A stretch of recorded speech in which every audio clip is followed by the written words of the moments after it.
Hey y'all, it's me again. I'm sorry that I haven't been posting for a while because I've been busy with jobs and my boyfriend and whatnot.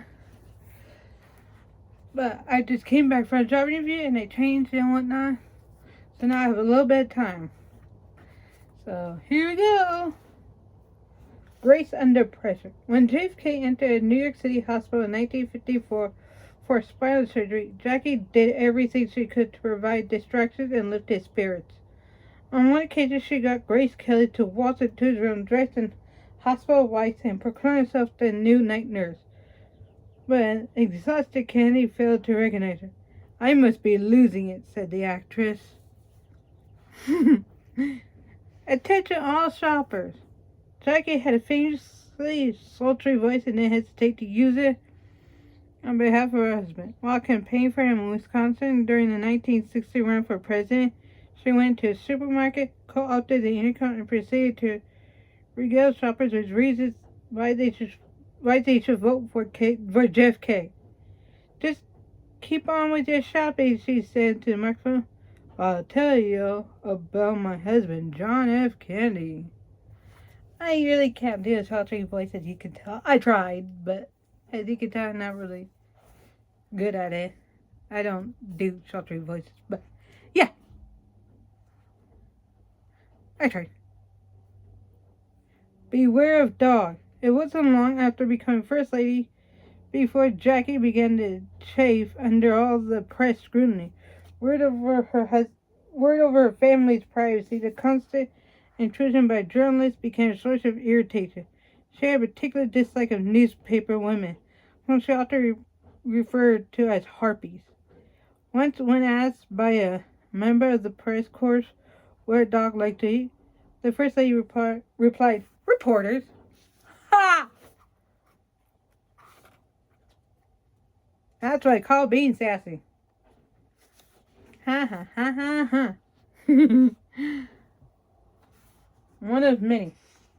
Jack Kennedy was a notorious philanderer, a fact that, needless to say, often put his wife in an awkward position. While giving a tour of the White House to a full of journalists, Jackie opened the office door of a female staffer and proclaimed, "This is a young lady who is supposed to be sleeping with my husband." On another occasion, she confronted Jack with a pair of panties she found in their bed, threw them at him, and after asking if he could find whom they belonged to, declared, "They're not my size." Wow. Bathing in hot water. In 1962, Jackie took a vacation to Italy without her husband, but with her 2 children. While enjoying herself on the beach, she became the first lady to be photographed in a bathing suit. Given her international renown, it wasn't long before the photos hit front pages all over the world. But whether or not Jackie happened to be the first presidential spouse who looked good in a bathing suit was hardly the issue to conservative groups back in the States. To them, she had finally broken through the thin ice on which she had been treading for months and was sending entirely the wrong message to average American homes. When she returned to the United States, she was confronted by picketers at the airport who thought her beach antics were undignified. No wonder the woman had a preoccupation with privacy, or privacy, however you want to say that word.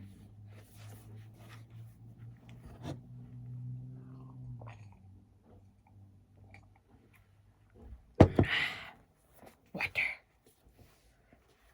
Remember to keep hydrating in this time of year. Chapter 32. Lady Bird Johnson. December 22nd, 1912. And by the time this book was published, which was in 2005, she was still alive. But if I remember correctly, she has since passed on. But I don't remember because I don't really like to keep up with ex-presidents and their families a lot. So just comment down below if you remember hearing that she had died or something. Okay? Let's continue. Married November 17th, 1934. Presidential husband, Lyndon Baines Johnson. Children, Lydia Bird and Lucy Baines. First lady, 1963 to 1969. Astrological sign, Capricorn. Still no more Virgo. Damn. Oh well. I mean, like, that can't be helped. Oh well, let's continue. Religion, Episcopalian. Sound, flowers in the city are like lipstick on a woman. It just makes it look better to have a little color. Lady Bird Johnson never let anything, not even an accident where her car rolled twice, interfere with vigorous political campaigning.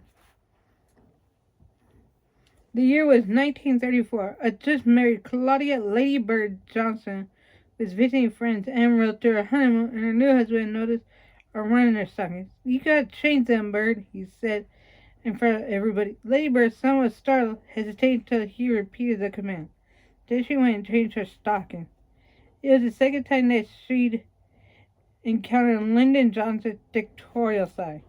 The first was when he proposed. Following a furious and very brief courtship, Linda asked for her hand in marriage with something like an ultimatum. "We either get married now or we never will," he said, adding that a negative response meant that you just don't love me enough to dare to. Mrs. Johnson would soon get used to being told what to do. It wasn't an easy transition, particularly for a woman who had such an independent youth. Nicknamed at birth by a nurse who thought she was pretty as a ladybird, she was driving to school by the age of 14. Ladybird's mother died when she was 5, leaving her father to raise her and her 2 older brothers on his own in Texas. Summers were spent with Aunt Effie in Alabama. She was a shy kid and an outstanding student, graduating third in her high school classes, making the honor roll at the University of Texas at Austin. She stuck around long enough to take graduate courses in journalism and soon became a reporter for the Daily Texan. Intelligent, compassionate, and detail-oriented, Lady Bird had a love of self-improvement that would endure throughout her life, but felt ill-prepared by her upbringing to be the sort of well-groomed lady that attracted men. Her widower father, a wealthy store owner in Karnak, Texas, gave her charge accounts and plenty of love, but none of the dance lessons and makeup instructions that were usually a mother's province. Despite her misgivings, the boyfriends came one after another, including a tall, handsome, energetic, and intensely intelligent congressional aide named Lyndon Johnson. He poured out his soul to her on their very first date and proposed on the second. She turned him down at first, but gave in just weeks later after Johnson's furious and insistent courtship tactics. His romantic blitzkrieg may have caught Lady Bird by surprise, but it impressed the dickens out of her father, who gave his blessings to the match. The newlyweds lived in Washington initially, where Lyndon worked for Congressman Richard Kleberg, but returned to Austin in the summer of 1935 after Johnson was made director of the Texas National Youth Administration, one of Roosevelt's New Deal programs.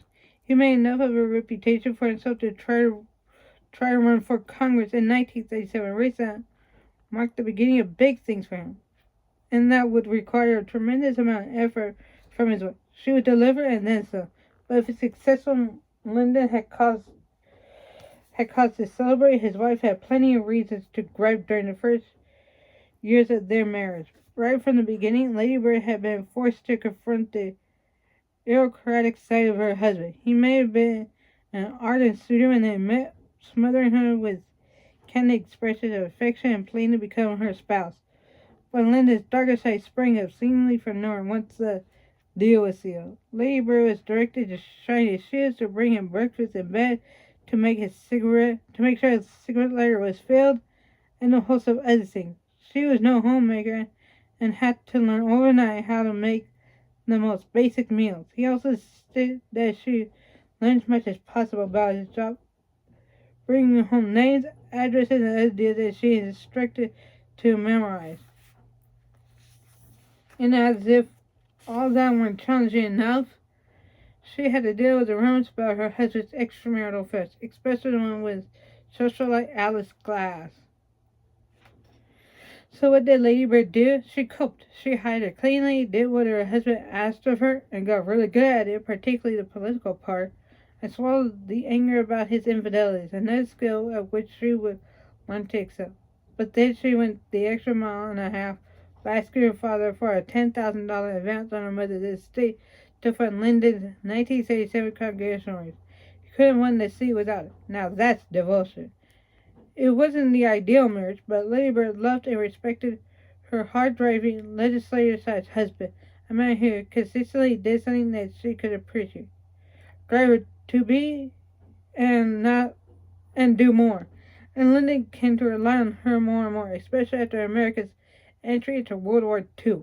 While he took an officer's commission in the Navy, Lady Bird ran his congressional office, saw to the needs of his constituents, and laid the groundwork for his re-election.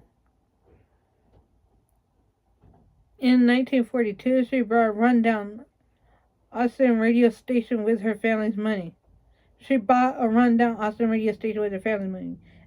would always rely on his wife's money. Turn its flagging business around and made into a cash cow that would end up funding much of her husband's future political races. By 1947, she had added the raising of $2 to her busy schedule of business owner/political surrogate, completing a transformation into a powerhouse manager who could juggle ridiculous schedules and process and overload the details while maintaining what virtually everybody who knew her called a calm, sunny disposition. Such skills proved invaluable in securing Johnson and seeing the Senate in 1948 begin what Lady Bird will always cherish as one of the marriage's greatest periods, while Lyndon scored legislative success with his legendary blend of smooth-tongued hucksterism and flagrant bullying. His wife sank her teeth into all the exciting opportunities of Senate wifedom, when she wasn't showing up at his office with Texas-shaped sugar cookies or smoozing with other political wives. She was studying her husband's legislative agenda and helping him swing Senate votes. They had become a potent team, and both of them knew it. The White House beckoned.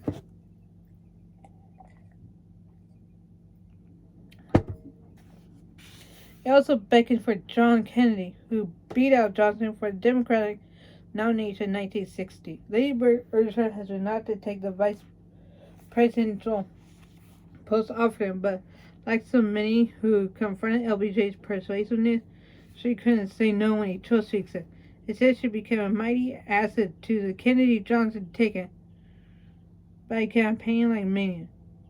She traveled over 30,000 miles, made scores of personal appearances, and trying to pass off of countless voters. It was an impressive indication of how far the insecure little girl from Karnak had come. Robert Kennedy even credited her with getting the Texas vote. Lady Bird was the second lady who got plenty of practice being first lady because Jackie Kennedy often refused to attend events herself. Mrs. Johnson became a frequent stand-in. At over 50 functions in the first year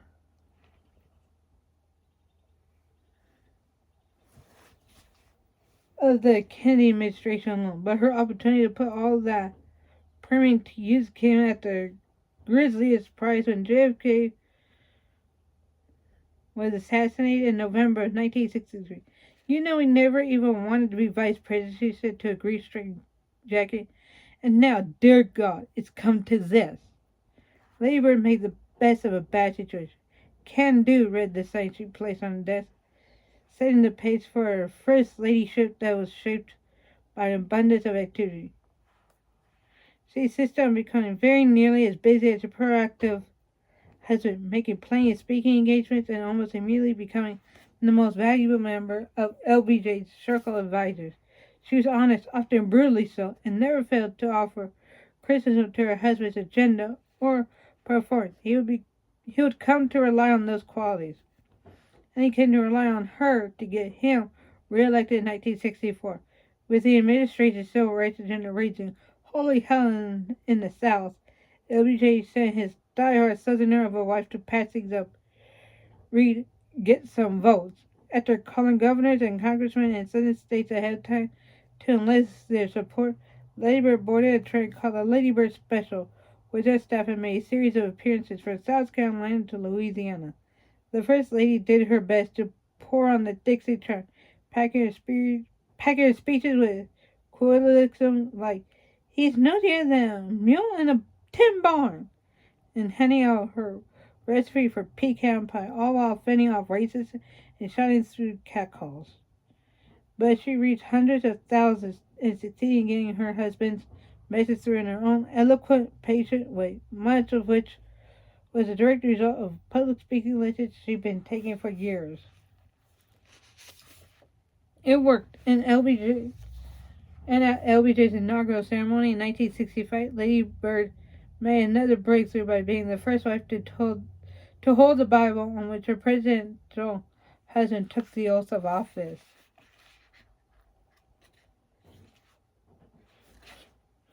Soon Lady Bird was being compared to a woman she admired, Eleanor Roosevelt.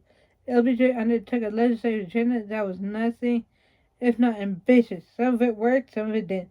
But his wife found herself in the position of becoming a symbol for all that was noble about that agenda. Like Eleanor, she became her husband's scout in the field by traveling extensively and reporting back to him on the war on poverty, especially as leader of the Head Start program to get aid to underprivileged children.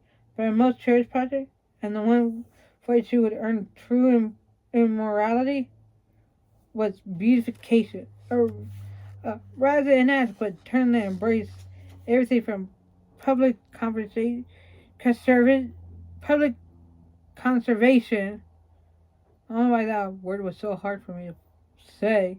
And road management to environmentalism and urban renewal. Labor established the Committee for a More Beautiful Capital, which made epic strides to turn Washington into the sort of place that tourists wanted to visit. Millions of flowers were planted, parks were built, neighborhoods were cleaned up. She directed an effort to do the same to the rest of America too, and got Congress to pass Lady Bird's bill, which limited the proliferation of billboards on national highways.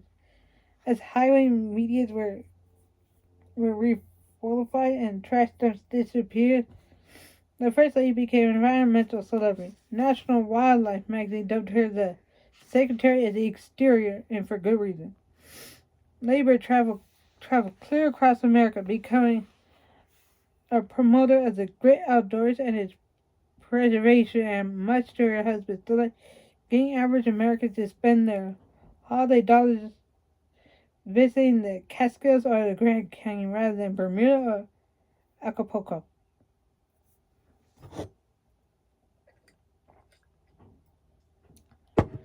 Unfortunately, plenty of Americans are visiting another place, and not altogether willingly: Vietnam.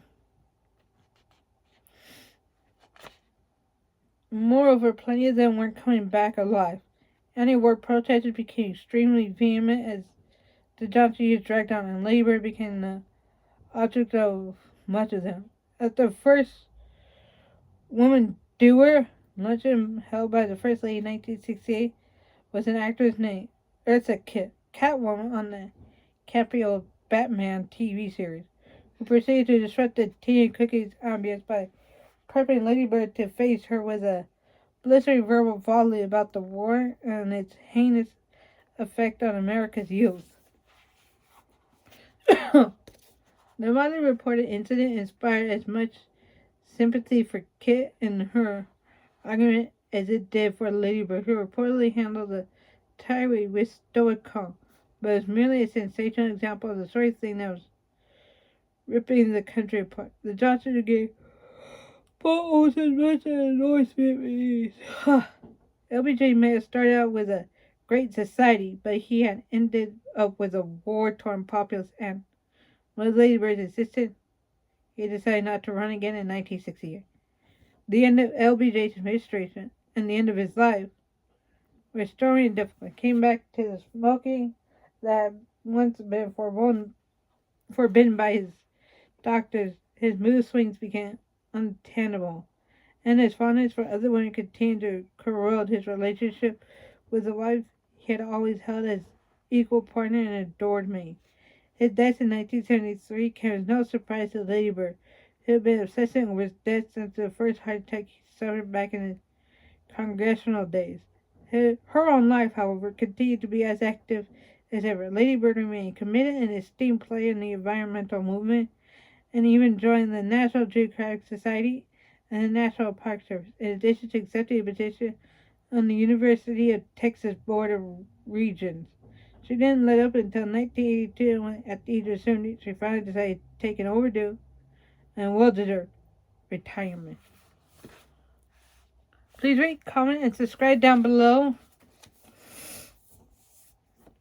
And if you're on YouTube, please ring that bell notification so that you can know when I upload. And please like and subscribe my videos if you're on TikTok. And let's get to 50 subscribers on YouTube and 50 followers on TikTok, okay? Because once we do that, I'm going to do something special, okay? Yay! And please pay for something on either my eBay and or my card, okay? Bye!